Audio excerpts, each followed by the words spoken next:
Hi, everyone. Linda here. Hope you're having. I'm here in the south of France and I'm going to talk to an old friend of mine who I met. Her name is Lisa Schrempp, and she's just like me and many of you. She still greatly inspired in David's lineage, and she's an Ayurvedic practitioner. So I'm so happy to and we're going to have a little. Hi, Lisa. Thanks for being here. Hi, Linda. Thanks for having me. Good to see you. Yeah, nice to see you too. And where are you? Tell everybody. Where are you now? Well, I am in a suburb of Phoenix, Arizona. Oh, USA. Nice. So it's nice and warm there too.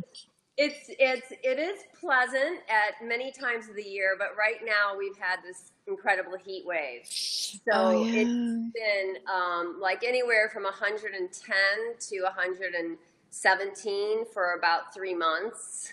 Oh no. Okay. So yeah, nice weather. I was like, wait a minute. Well, anyways, I wanted to first, before anything, I want to remind everybody who's watching that Lisa is going to give 4 live streamed classes on Ayurveda the next 4 Tuesdays. So the next 4 Tuesdays from now. So you can sign on through our website, ashtangayogaparis.fr, or send us a message and I can give you some more information. But for now, let's talk to Lisa. So I know you were doing Ashtanga and Jivamukti yoga and dance and many other things. What got you interested in Ayurveda? That's pretty clear for me. In 1998, when I was teaching in New York City and teaching at Jivamukti and also teaching the Ashtanga lineage, because I was blessed just 1 year prior to teach Ashtanga by Sri K. Patabi Joyce. Dr. Vasant Lad, who is a world-renowned Ayurvedic physician and teacher, was teaching or giving a talk at the one of the many medical centers in New York City. And it was really mostly doctors, but for some reason, somebody told me about it. And it was funny because it was at a time where my mom, both my sisters were visiting me. So we all traipsed to this medical center and all met Dr. Vasant Lad. And he is just such an enlightened being. And he's also a great scholar of Ayurveda. And so right basically at that time, I was like, I'm going to go study Ayurveda with him. Wow. And so you've been studying since 1998? Yes. Yeah. Wow. And in India with other teachers or only with Vasant Lad? I started with Vasant Lad, and then, I took workshops with a lot of people. One of my favorites is Dr. Robert Svoboda. Mm-hmm. And then I was still traveling, not yearly, but often enough to Mysore. Mm-hmm. And in Mysore, there's a great there's a couple Ayurvedic doctors called Anil Kumar, but my teacher, Dr. Anil Kumar, lived in Saraswatipuram and had a clinic there. And I actually just went to him not for my own personal health, but I went there to learn more about Ayurveda. And so when I would come to Mysore, he would actually let me sit in on his client discussions and examinations. And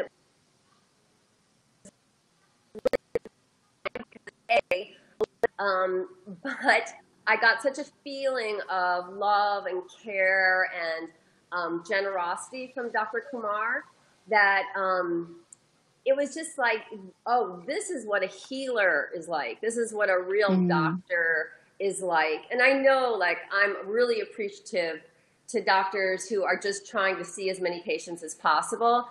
But, the stories that went on in that room. And then later he actually let me work in his clinic as one of his practitioners. Wow. And that was a really trip too, because I'm 5'10", so I'm really quite tall, and generally the tables were really like, they were like about my knee height, or just a little higher. So I was bending over a lot, doing a lot of oil treatments, but I still loved it. And we used to have this like lunch break at the clinic, and I thought, oh, we're going to have some great Ayurvedic food, because the chilies and everything, it's a bit too much for me. And so I was like so excited about this Ayurvedic cuisine I was going to get to have for free and with all these Indians every day. And there were so many chilies. It was like, the lunches blew my mind. Well, they blew my GI tract. But anyways, there was a lot of love behind them. And so I ended up benefiting. Oh, wow. And I thought in Ayurveda that they recommend not to eat things like this that are stimulating. No? Is Well, that true, there's or definitely the idea of sattva, rajas, and tamas that we have so strongly in yoga philosophy from Samkhya. It's also the same philosophy in Ayurveda. But Ayurveda in India is Ayurveda in India. Ayurveda in the West is a completely different story. And so in some ways, some of the shifts are really, we're grateful, because our genetic code says, hey, I can't handle that many chilies. But in some of the ways, like these ideas of the rhythm and the circadian and the seasonal, and getting into a rhythm, which is Vinyasa in our yoga practice, all of that kind of wisdom, of course, is wonderful here in the West. But there's some things like, another great example is, in India, they have these Abhyanga tables, the massage tables, and they're made of wood, and they're really beautiful. And they have some kind of indentions where your body falls into those indentions. But for skinny, mini people like you and I, they're massaging, like maybe 2 or 3 people are massaging this oil into you, and you're like sliding up and down this very rough table, I mean, of course the table is oiled, so it's slick, but it's hard. And so, like, it's not very many people have that kind of table in the West. And it's, kind of nice to, like, I'm going to get a massage. It's going to be a really comfortable table. There's going to be a sheet on it.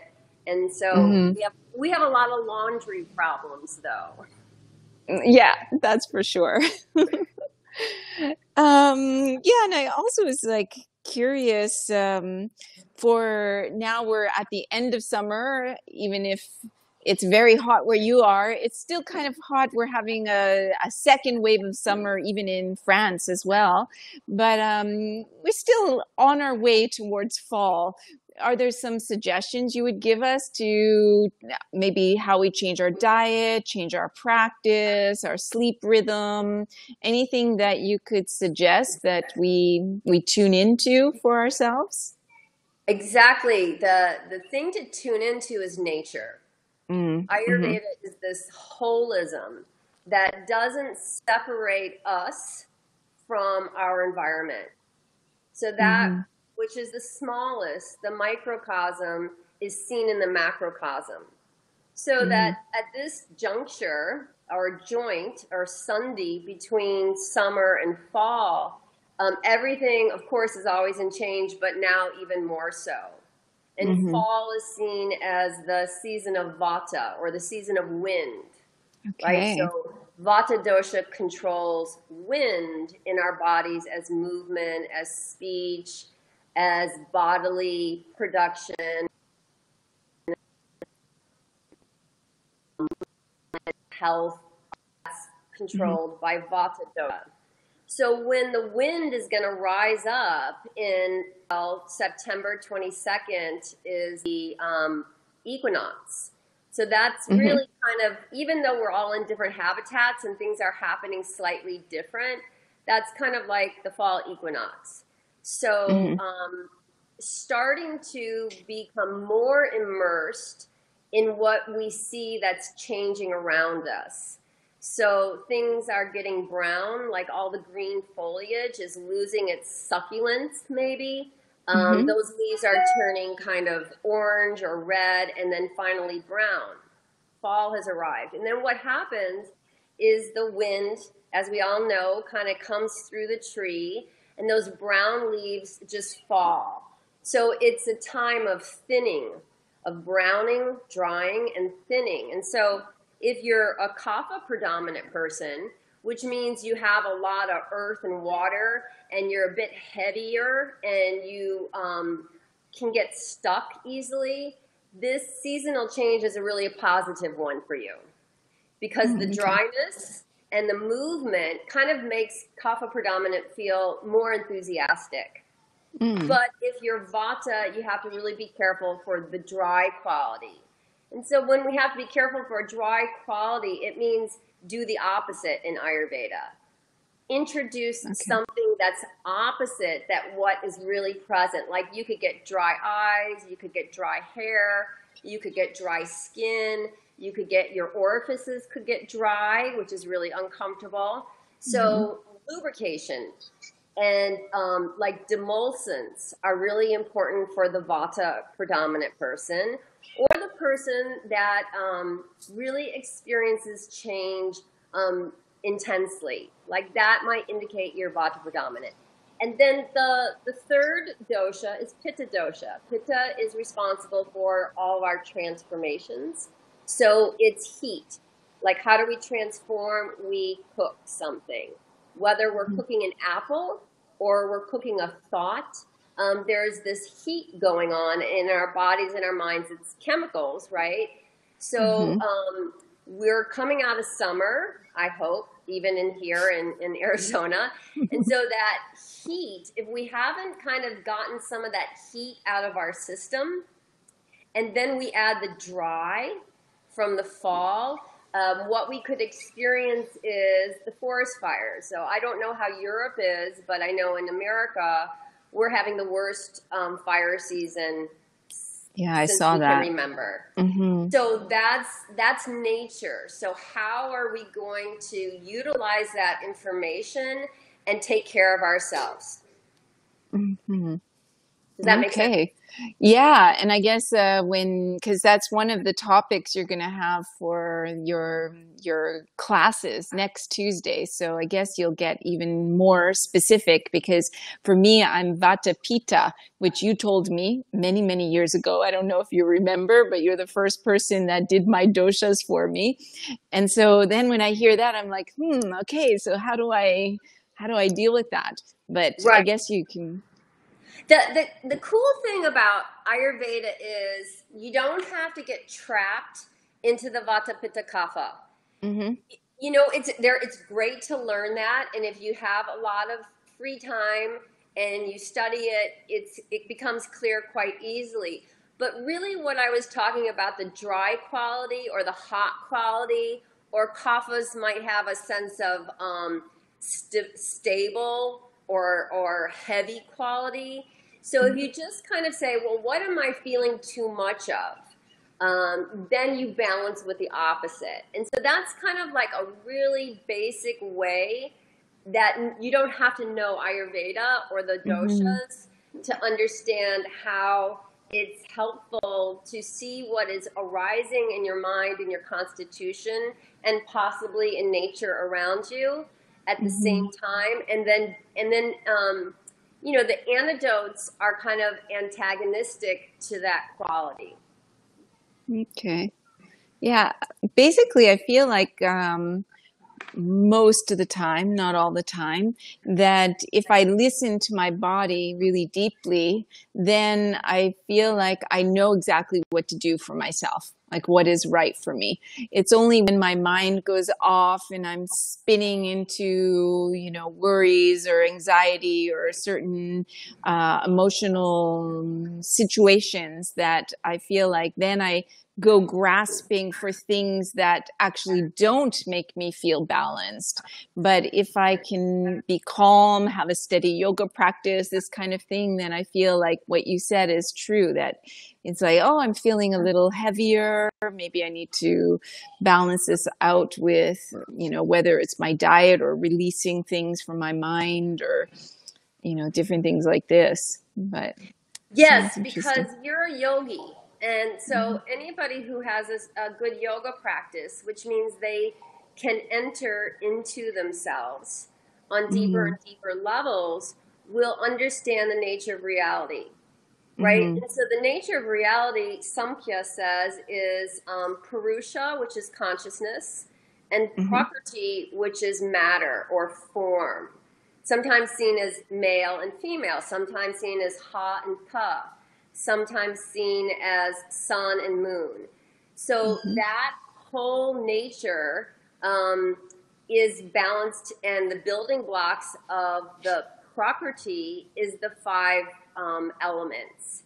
And so when we really kind of are able to know what's going on inside, we're also able to look more clearly at the world without our biases of our desire, right? So our desire, it's funny, I chant this verse a lot when I'm about to do a treatment, but the verse, Ragadi Rogan, the first part of disease is raga, which is desire. So our minds generally produce a lot of desires, and then a yogi has the ability to kind of see that, but not attach themselves to them, those desires. Vairagyam, having some ability to not be attached.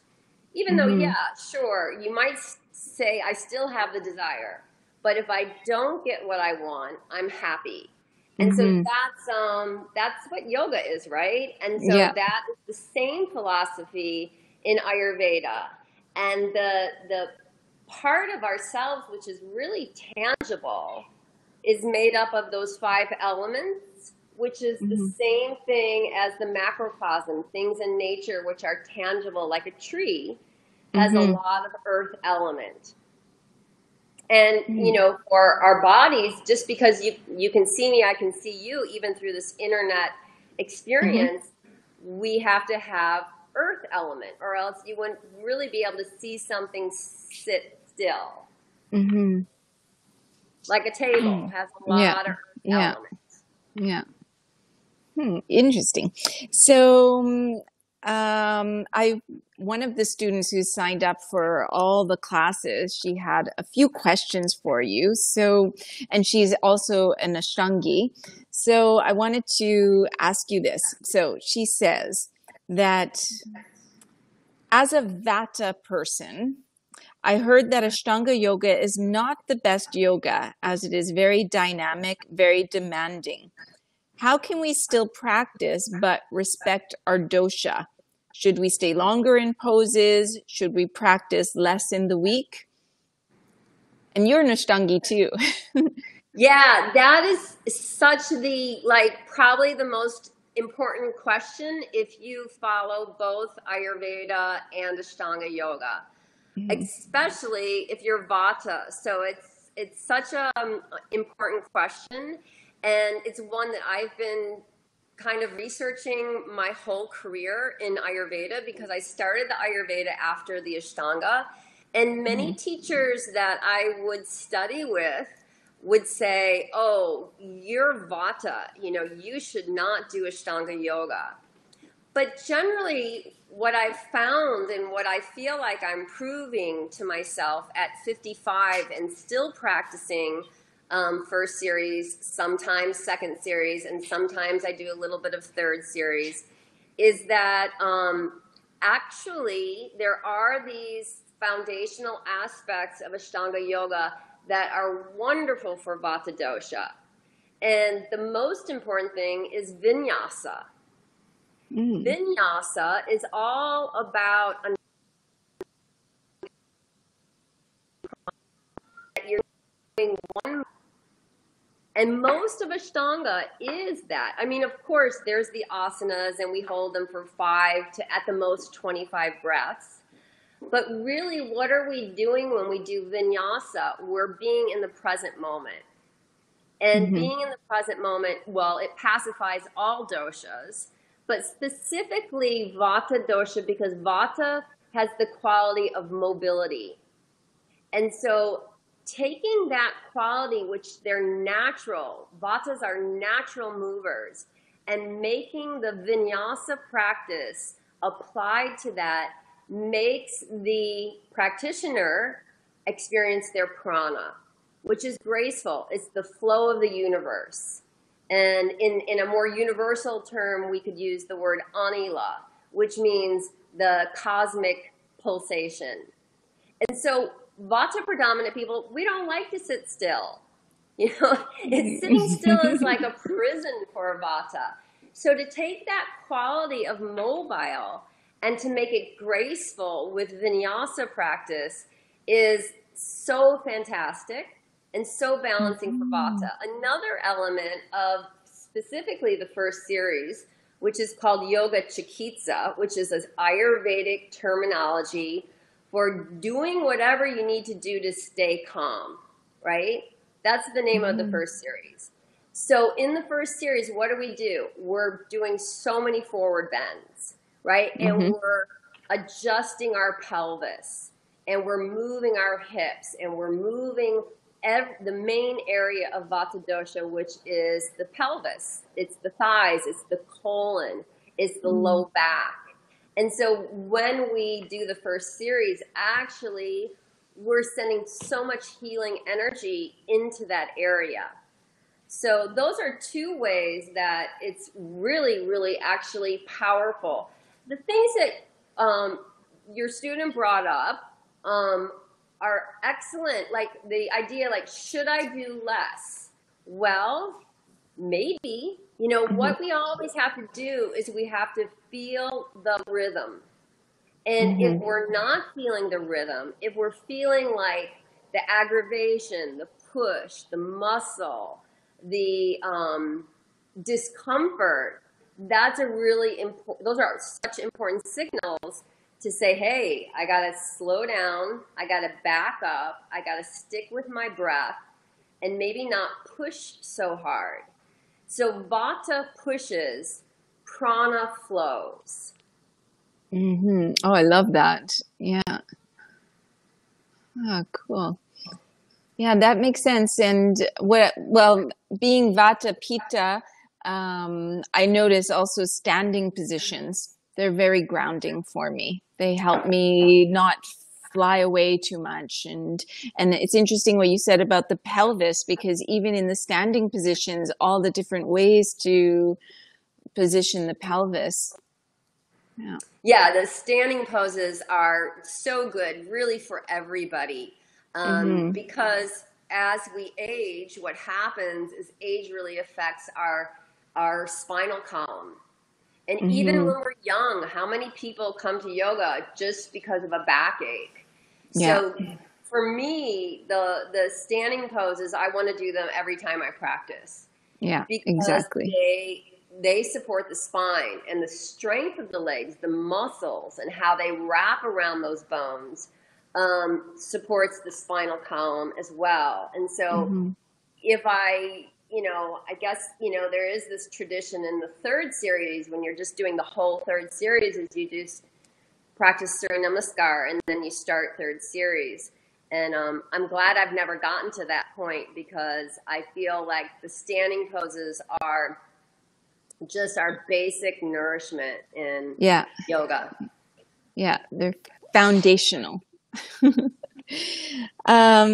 And then she was asking about some diet questions. And this is a question that I have as well, which I remember you speaking to me about it years ago, but as it's so long ago, I'm not sure if my memories are accurate or not.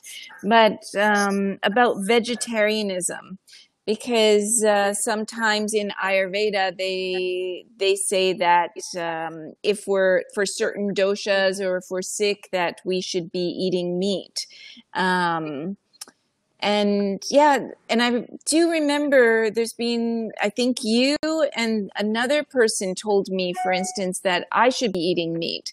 And I've been vegetarian for like, well, my mother says I've been vegetarian since I'm 4 years old.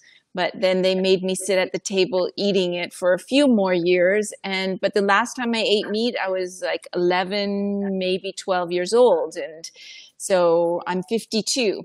And I think I've been doing pretty fine with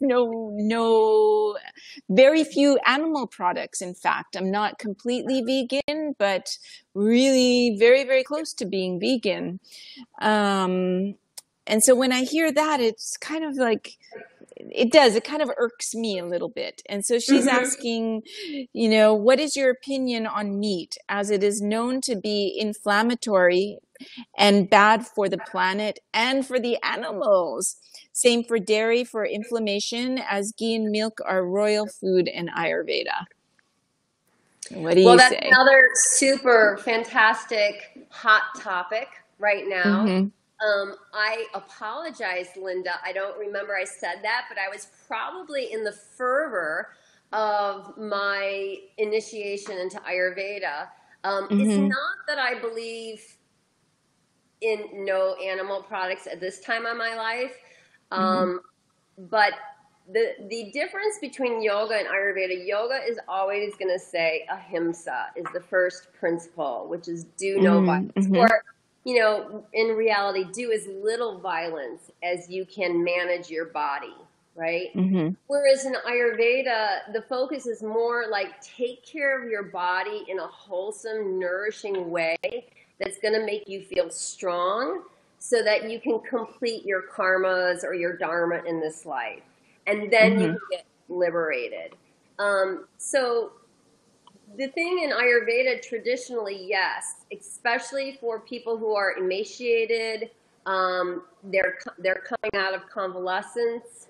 Things were given to them that are like now bone broth, but the real bone broth, where they would take the bone, they would get the marrow, and they would boil it, and then they would feed the patient with that soup.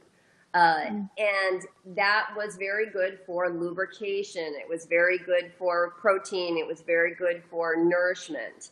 And nowadays, it's still totally accepted. And there's so many people that are non-veg, and there's so many people that are vegetarian, and then there's vegans, and then there's everything, right? So I think the beauty of the Ayurveda is we all have our moral code. And so that has to be seen possibly first, especially with somebody like you, Linda. You're in good health. Your moral code is to not eat animals. So why would you even think, which is why I apologize. I don't even remember. That's right? why I said maybe I don't remember if you told me I should, or just explained to me that in Ayurveda that normally I'd be told that I should. I don't remember. It's like over 20 years ago, so I forget. Well, that's good. But I do think that it's important. Like once I reached menopause, I definitely felt, really weak. And I started to do, like every 2 weeks, I would have a small portion of, the best kind of meat I could find. And I did notice that I felt better after it. And then as time went on, I just didn't feel that great about eating the meat, even though I thought that it was going to support my body better. So at some point, you might have this decision to make. Is my body good enough to help me fulfill my life to the fullest? Or do I need supplementary foods and drinks that may be not so great for other beings? And, you could look at the Buddhists from Tibet, many of them ate meat, and they were incredibly kind and compassionate beings. Yeah, for sure. Meat was the only thing that they could get. Because the land was not farmable. So we always have into that. You know, like, am I just eating this? Am I eating it for my sustenance? Am I eating it because I haven't thought about the issues and what's causing climate change, which is the way that we factory farm is one of the huge causes. So I think now, you know, I haven't seen a client who I said, yes, you should eat meat products. I can't even remember, maybe since you. Because, you know, somebody who's in that kind of shape, usually they're going to a Vaidya, somebody who's really, really knows how to nourish on a way that's going to really help bring this person back from, you know, the death realm back into feeling like they are a happy, healthy, you know, human being. So it's a huge question. Yeah. And I think what you said makes a lot of sense. Like, it's bringing consciousness, you know, rather than just eating meat because you've been told this is the best for you, you know, bringing some consciousness to it and making a conscious decision, whether you take meat or you don't take meat, take dairy products, don't take dairy products. You know, for me, for example, I started coming back to dairy products when I got pregnant with my first baby because I was having serious cravings for things I hadn't eaten in 20 years. And I was like, okay, why am I craving these things? So I knew that my body clearly needed it. And during both my pregnancies, I ate cheese. And I almost never eat cheese.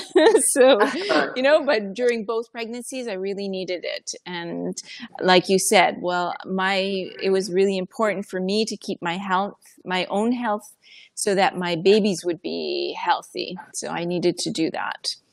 Yeah. And even if we don't have babies, like we might just, if we feel super depleted, we might investigate things that can be nourishing. And if we're strict vegans, there's a lot of things that can be nourishing that are not of animal nature.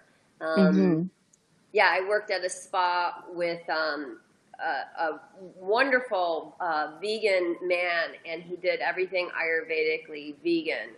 So it can be done, and I applaud everybody who wants to be vegan. I think it's a great thing. But life feeds off life. Yeah, and so exactly. No matter how, you know, like how moral I am, and how high those morals are, if I'm feeling that pride, that's not such a great thing. And then if I don't realize that, you know, just the tea that I drank this morning, so many beings were killed just to procure those tea leaves. And then those tea leaves were packaged in a factory, and that factory had a truck, and that truck went to the store, and then I drove my car. And so, you know, a lot of pollution happened in just that one exchange. So this is the principle of Ayurveda, is that we are interbeing together. And so when we do imbibe any substance, we should just be so grateful, because that gratefulness is what's making the world go round. And it's, you know, like probably all of us in the last 6 months have been touched by death in some way. And is that being really gone, or are they just being reconstituted, new shape, new form, and their consciousness is still just with us? I had that such a strong experience last year when I saw you, my father passing. You know, it was like, he's not gone. He's just in me, and in the universe, and so, like that, you know, especially when we have close ties with people.